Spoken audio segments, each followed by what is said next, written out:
Hello everyone, welcome to NCT One. Myself Nitesh Maurya. I am currently pursuing my BSc B.Ed ITEP degree from Central University of Rajasthan. जैसा कि आपको पता ही चल गया होगा, thumbnail में आपने देख ही लिया होगा कि जो NCET 2026 का जो फॉर्म है वो आउट हो चुका है। Registration for NCET 2026 is live. What is NCET? National common entrance test. आपको लगभग मैक्सिमम जानकारी आपको पता ही होगा, लेकिन हम अपने एंड से आपको हर एक डिटेल प्रोवाइड करने का प्रयास करेंगे कि एनसीईटी क्या है, इसका रजिस्ट्रेशन फॉर्म आउट हो चुका है, अब से लेकर कॉलेज में पहुंचने तक की क्या प्रोसीजर है, कब एग्ज़ाम होगा, कब आंसर की आएगी, मतलब हर एक चीज़ का कब कैसे क्या काउंसलिंग क्या होता है, सब कुछ इस वीडियो में हम बताने वाले हैं। किसी बच्चे को पेपर पैटर्न को लेकर भी कुछ दिक्कतें हो सकती हैं, तो इस वीडियो को आप यह वीडियो मुश्किल से 7 से 8 मिनट की होने वाली है। इस वीडियो में आपको देखिएगा, सब कुछ डिटेल आपको पता चल जाएगा कि एनसीईटी क्या है, कैसे क्या करना है। रही बात इस पीडीएफ की, तो हम आपको इसका पीडीएफ अपने टेलीग्राम चैनल NCET1 पे दे देंगे। लिंक आपको मिल जाएगा कमेंट सेक्शन या डिस्क्रिप्शन में, और दोनों जगह हम पिन कर देंगे, आप देख लीजिएगा। तो आज ही के दिन 12 फरवरी को इसका जो फॉर्म हुआ है वो आउट हो चुका है। Online submission two of application form, तो आज ही के दिन यह फॉर्म आउट हो चुका है 12 फरवरी। जो इसका लास्ट डेट रहने वाला है सबमिशन का, वो 10 मार्च 2026 रहने वाला है। बाई चांस अगर आप फ़ी पेमेंट नहीं कर पाते हैं 10 तारीख तक, तो आप अगले दिन भी कर सकते हैं 11 मार्च को, अप टू 11:50 PM। करेक्शन, अगर बाई चांस आपका फॉर्म भरते वक्त कोई गलती हो गई, पहले प्रयास करिए कि गलती कोई ना करिए। अगर गलती हो गई तो 12 मार्च से आप 14 मार्च के बीच में गलती को सुधार कर सकते हैं। इसमें बहुत सारी यूनिवर्सिटी पार्टिसिपेट कर रही हैं। आईआईटीज़ पार्टिसिपेट कर रही हैं, एनआईटीज़ पार्टिसिपेट कर रही हैं, आरआईज़ कर रही हैं, government colleges, central and state university. यह बहुत ही अच्छा प्रोग्राम है, 4 year integrated teacher education program है। यह इसके थ्रू आप एक अच्छा फ्यूचर टीचर बन सकते हैं। बाकी आपका जो सिटी ऑफ एग्जामिनेशन वो लेटर अनाउंस होगा बाद में। जो मेन है डेट ऑफ एग्जामिनेशन वह 17 अप्रैल को रहने वाला है। या मे भी चेंज हो सकता है, लेकिन बहुत ही रेयर चांस है कि चेंज हो। लेकिन 17 अप्रैल को आप मान के चलिए कि 90% चांस है कि 17 अप्रैल को आपका एग्ज़ाम हो जाएगा। बाकी उसके बाद आपका आंसर की रिलीज होगा। तो आपको हम एक बार प्रोसीजर बता देते हैं कि क्या है। सबसे पहले आज फॉर्म आउट हो चुका, फॉर्म का लास्ट डेट है कितना 10 ऑफ मार्च। उस दिन आपका एंड हो जाएगा, उसके बाद आप फॉर्म नहीं भर सकते। जिस बच्चे ने फॉर्म भर दिया अच्छी बात है। नेक्स्ट रहेगा आपका एग्ज़ाम, 17 अप्रैल को आप एग्ज़ाम देकर वापस आ जाओगे। एग्ज़ाम देने के बाद आपका नेक्स्ट क्या रहेगा प्रोसीजर कि आंसर की आएगी। आंसर की साहब अपना मैच कर सकते हैं, आपका जो एग्ज़ाम में आप लिख कर आओगे वो पूरा पीडीएफ आपके पास आ जाएगा। तो आपको वहाँ से आप मैच कर सकते हैं कि कितना आपका सही है, करेक्शन हुआ है। आप उसके बाद वो हो गया, उसके बाद फिर रिजल्ट आएगा। रिजल्ट के बाद आपको एक परसेंटाइल, एक रॉ स्कोर मिल जाएगा। उस हिसाब से आपको एक अनुमानित पता चल जाएगा कि हाँ ये लगभग लगभग इस यूनिवर्सिटी में मेरा हो सकता है, इस यूनिवर्सिटी में हो सकता है। नेक्स्ट उसके बाद सारी अलग अलग अपनी university, for example IITs, NITs, central university, state university अपना काउंसलिंग फॉर्म जारी करेंगी। किसी का 200 पेमेंट रहेगा, किसी का 500 रहेगा, किसी का 1000 रहेगा, किसी का 2000 भी रह सकता है। एनआईटीज़ का खासकर थोड़ा हाई रहता है। तो ऐसे ऐसे आपको फ़ी पेमेंट करके अलग अलग यूनिवर्सिटी, आईआईटी, एनआईटीज़ का आप अपने स्कोर के अकॉर्डिंग आपको लगे कि हाँ यहाँ मेरा हो सकता है, तो आप वहाँ वहाँ का फॉर्म भरिएगा। वहाँ फॉर्म भरने के बाद आपका अगर मेरिट लिस्ट में 3 से 4 मेरिट लिस्ट आती हैं, अगर जिस आपका जहाँ यूनिवर्सिटी में हो जा रहा है वहाँ आप जाएंगे, वहाँ आपका काउंसलिंग होगा, आपका डॉक्यूमेंट वेरिफिकेशन होगा, उसके बाद आपका सिलेक्शन हो जाएगा। यह पूरा प्रोसीजर है फॉर्म भरने से लेकर सिलेक्शन तक का। अगर कोई डाउट है तो आप टेलीग्राम चैनल हमारा ज्वाइन करिए NCET1। आपको कोई प्रॉब्लम है, कोई समस्या है, वहाँ पूछिए, आपको तुरंत रिप्लाई मिल जाएगा कुछ ही मिनटों, कुछ ही घंटों के अंदर। नेक्स्ट है आपका कितना फीस लगने वाला है। तो जनरल कैटेगरी के जो बच्चे हैं उनका ₹1200 यानी 1200 रुपये लगने वाले हैं। ओबीसी एनसीएल का और ईडब्ल्यूएस का ₹1000 लगने वाले हैं। SC ST PWD third gender in लोगों का ₹650 लगने वाले हैं। टोटल जो 3 घंटे का एग्ज़ाम रहता है ड्यूरेशन ऑफ टेस्ट, टोटल आपको 180 मिनट मिलेंगे आपको एग्ज़ाम करने के लिए। 20 मिनट एक्स्ट्रा मिलेंगे पीडब्ल्यूडी कैंडिडेट के लिए। जो नॉर्मल बच्चे हैं उनको वो नहीं मिलेगा, उन्हें वो 3 घंटे मिलेगा, लेकिन जो पीडब्ल्यूडी कैटेगरी के अंदर बच्चे आते हैं उनको 20 मिनट एक्स्ट्रा मिलेंगे। आई होप आपको समझ में आ रहा होगा। नेक्स्ट हम बात कर लेते हैं अब कि हाँ इसकी मतलब क्या रहेगा। टोटल पेपर पैटर्न की ही बात कर लेते हैं। आपको जो पेपर पैटर्न रहने वाला है वह आपको language 1, language 2, aptitude test, general test, domain specific subject 1, domain specific subject 2, domain specific subject 3, मतलब इतना कुछ रहने वाला है आपका। इतना आपको पेपर पैटर्न में ही सेलेक्ट करना है। मतलब आपको टोटल 2 लैंग्वेज सेलेक्ट करना है, एक टीचिंग एप्टीट्यूड, एक जनरल टेस्ट, ये मैंडेटरी है। उसके बाद 3 आपको डोमेन सेलेक्ट करना है। मतलब इतना कुछ आपको मैंडेटरी इतना सेलेक्ट ही करना पड़ेगा। कौन से डोमेन सेलेक्ट करना है, कौन से लैंग्वेज सेलेक्ट करना है, वो हम आपको आगे बताने वाले हैं कि कौन से स्टूडेंट को कौन सा डोमेन अच्छा रहेगा, कौन से लैंग्वेज किस स्टूडेंट के लिए अच्छा रहेगा। बाकी टीचिंग एप्टीट्यूड और जनरल टेस्ट कंपलसरी है ईच एंड एवरी स्टूडेंट के लिए। सॉरी।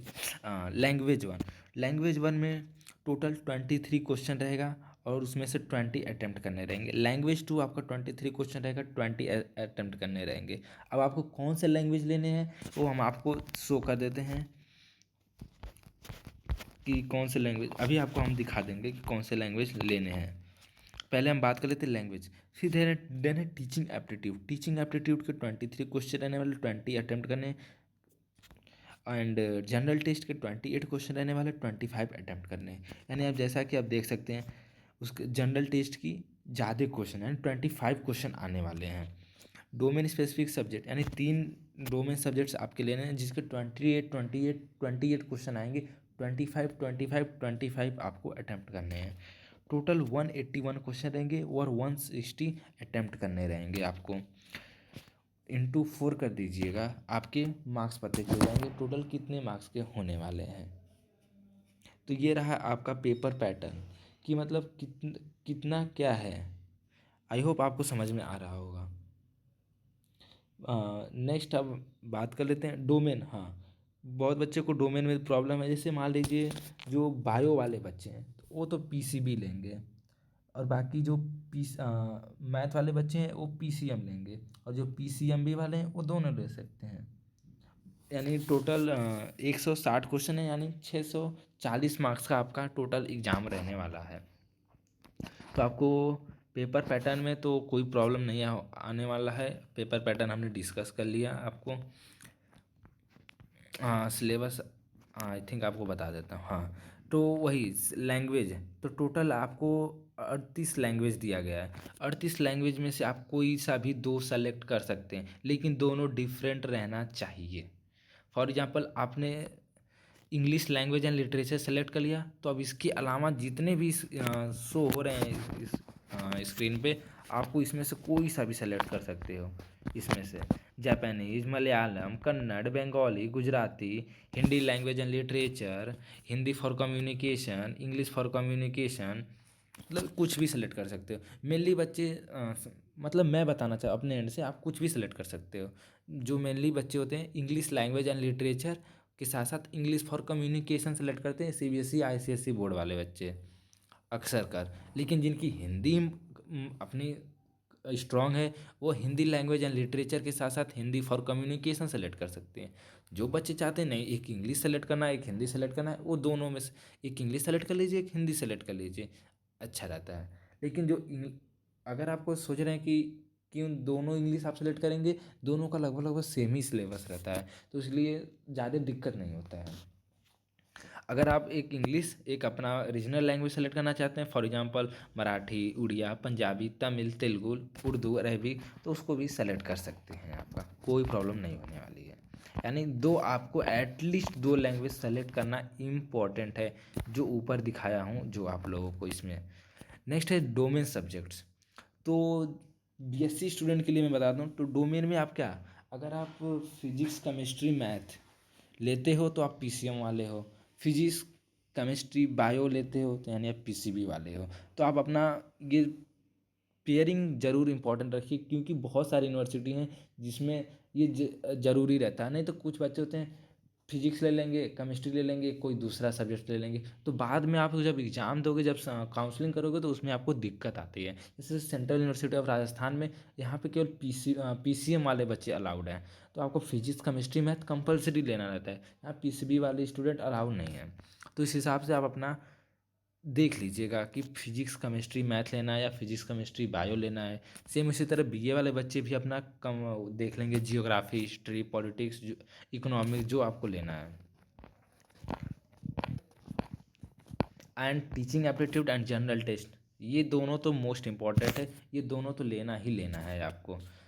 और आपको हमने बता दिया कि कौन कितने मार्क्स आते हैं। जैसे जनरल टेस्ट हो गया, वो 25 क्वेश्चन आते हैं, टीचिंग एप्टीट्यूड के 20 क्वेश्चन, एंड 25 डोमेन के आते हैं, 20 लैंग्वेज 1 लैंग्वेज 2 के आते हैं। कुछ इस तरीके से टोटल 160 क्वेश्चन आपको अटेम्प्ट करने रहते हैं। एक क्वेश्चन 4 मार्क्स का, तो टोटल हो गया आपका 640 मार्क्स, 640 मार्क्स के आपके एग्ज़ाम होने वाले हैं। तो ये रहा आपका पेपर पैटर्न, हमने बता दिया कि कितने ड्यूरेशन हो गया। अब हम बात कर लेते हैं टोटल यूनिवर्सिटी। इस बार बहुत ही ज़्यादा बच्चों को फ़ायदा होने वाला है, क्योंकि बहुत सारी यूनिवर्सिटी ऐड हुए हैं as comparison to last year. Total आपके 223 यूनिवर्सिटी ऐड हुई हैं। टोटल सीट जो अप्रॉक्स है वह 1,69,050 सीट्स है।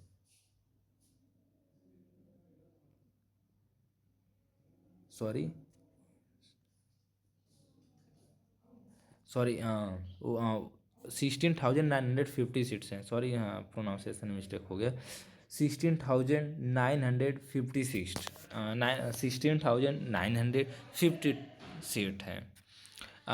इसमें IIT, NIT, RI, government, central university, state university शामिल हैं। तो आपको जितनी यूनिवर्सिटीज़ हैं पूरी लिस्ट हम आपको नेक्स्ट वीडियो में अपलोड करने का प्रयास करेंगे, कि कौन से आईआईटी हैं, कौन से एनआईटी हैं, कौन से सेंट्रल यूनिवर्सिटी, कौन सी स्टेट यूनिवर्सिटी इस बार नई ऐड हुई हैं, और कौन सी लास्ट ईयर थी। बहुत ही अच्छी अपॉर्चुनिटी है आपको आईआईटी में जाने का, एनआईटी में जाने का। तो इस अपॉर्चुनिटी को मिस ना करें। जो बच्चे फॉर एग्जांपल जेई में अच्छा स्कोर नहीं आया है, या नहीं मतलब उसमें है रुचि जाने का, तो आप एज अ टीचर आप इस करियर को ज्वाइन कर सकते हैं। इस एग्ज़ाम को एज आप, पहले मैं डिस्क्लेमर दे सकता हूँ, आप अपने हिसाब से देख लीजिए। आपको इस एग्ज़ाम को, अगर आप फ्यूचर टीचर बनना चाहते हैं, तो ये आपके लिए बहुत ही ज़्यादा इम्पोर्टेंट है एनसीईटी एग्ज़ाम देना, ताकि आप एक अच्छा बीएससी बीएड कोर्स करके एक आईआईटी एनआईटी से एक अच्छे टीचर बन सकते हैं। तो आपको जैसा कि हमने बता ही दिया ये सब, कि कितने कितने क्वेश्चन आते हैं। आई होप आपको कोई वीडियो दिक्कत ना हो। अगर हाँ, एक और बात आपको बताना होगा, आप जब फॉर्म भरेंगे तो उसमें आपका फाउंडेशनल स्टेज, प्रिपरेटरी, मिडल और सेकेंडरी स्टेज आएगा। तो अगर आप 9th तो 12th ग्रेड के लिए टीचिंग करना चाहते हैं, फ्यूचर में टीचर बनना चाहते हैं, तो आप सेकेंडरी स्टेज ही सेलेक्ट करिएगा। अगर आप 6 टू मिडल का पढ़ाना चाहते हैं, मतलब 6 टू 8 बच्चों को, तो मिडल स्टेज सेलेक्ट करिएगा। अगर आप 3 टू 5 पढ़ाना चाहते हैं, प्रिपरेटरी। अगर आप प्री स्कूल टू ग्रेड 2 पढ़ाना चाहते हैं, फाउंडेशनल। तो हर यूनिवर्सिटी का अपना अपना जो लिस्ट है, उसको मैं लिस्ट को आपको अपने टेलीग्राम चैनल पे भेज दूंगा। वहाँ पे आपको पता चल जाएगा कि किस यूनिवर्सिटी में कौन सा लेवल कराया जाता है। जैसे सेंट्रल यूनिवर्सिटीज़ में मैक्सिमम सेकेंडरी स्टेज कराया जाता है, अप टू 70% यूनिवर्सिटीज़ में सेकेंडरी लेवल का कराया जाता है। बाकी में मिडल, प्रिपरेटरी, फाउंडेशनल भी कराया जाता है। आई होप आपको समझ में आएगा। टीचिंग एप्टीट्यूड में कैसे क्या टॉपिक रहते हैं, तो topic related to teaching of science, art, mathematics, performing art, language. General test, general test में आपका general knowledge, current affair, general mental ability, numerical ability, quantitative reasoning, basic आ जाते हैं, लॉजिकल एनालिटिकल रीजनिंग। तो ये सारे आपके सिलेबस हैं। आई होप आपको कोई दिक्कत नहीं होगा। कोई दिक्कत है तो आप ज़रूर कमेंट सेक्शन करिए, हम आपका रिप्लाई ज़रूर करेंगे। तो हाँ, नेक्स्ट आपका एक इम्पोर्टेंट बात रह गया डॉक्यूमेंट। तो डॉक्यूमेंट आपका मेनली लगता है 10th-12th मार्कशीट, आधार कार्ड कंपलसरी है आपका। आधार कार्ड नहीं है, अगर आप 18+ हैं तो पैन कार्ड लग जाएगा आपका। नेक्स्ट है आपका ये कम्युनिटी सर्टिफिकेट, जिसको जाति प्रमाण पत्र बोलते हैं, एंड आय प्रमाण पत्र। ये सब आप अपना बनवा लीजिए। अगर आपका कम्युनिटी सर्टिफिकेट नहीं है तो आप जल्द से जल्द अप्लाई कर दीजिए। तो हमारा डॉक्यूमेंट को लेकर हम एक नया सेपरेट वीडियो बनाएंगे ताकि आपको कोई दिक्कत ना हो। इस वीडियो में हमारा केवल यही उद्देश्य था, एनसीईआरटी का हर एक चीज़ आपको समझा दें कि क्या है, कैसे देना है, क्या प्रोसीजर है, सब कुछ। तो नेक्स्ट वीडियो में हम आपको यूनिवर्सिटी लिस्ट प्रोवाइड करेंगे एंड डॉक्यूमेंट। तो ये चीज़ हम आपको ज़रूर बताएंगे कि क्या है। तो चैनल को ज़रूर सब्सक्राइब करिए ताकि आपको अपडेट मिल जाए। Thank you very much.